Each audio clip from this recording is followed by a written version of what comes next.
आता आपल्याला जे उदाहरण आता सोडवायचं आहे ते आहे 0.01 गुणिले 0.3 छेदस्थानी 0.15.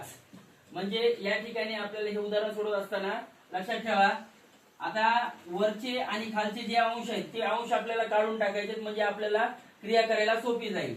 या ठिकाणी दशांशाच्या नंतर 2 अंक आहेत, या ठिकाणी दशांशाच्या नंतर 2 अंक आहेत, या ठिकाणी दशांशाच्या नंतर 1 अंक आहे. याला जर आपण 100 न गुणलं तर या ठिकाणी 1 होतात, याला जर 100 न गुणलं तर या ठिकाणी 15 होतात. परंतु असं न करता आपण या ठिकाणी 100 आणि या ठिकाणी 100 न गुणलं तरी चालतं.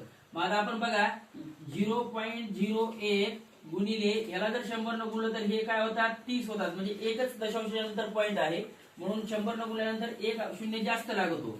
आणि याला 100 न जर गुणलं आपण तर याचे किती होतात 15 होतात. मग आता या ठिकाणी क्रिया करायला तुम्हाला सोपी जाते बघा. 15 1 15, 15 दोन्ही 30, इथं राहिले 2 आणि इथं राहिले 0.01. मग आता या दोघांचा आपण गुणाकार करू शकतो आणि उत्तर काढू शकतो. बघा आता बे 1 बे, बे 0 0, बे 0 0, दशांश 1 2 अंकानंतर म्हणून 1 2 अंक सोडायचे आणि या ठिकाणी दशांश द्यायचा. आपलं उत्तर आलं 0.02.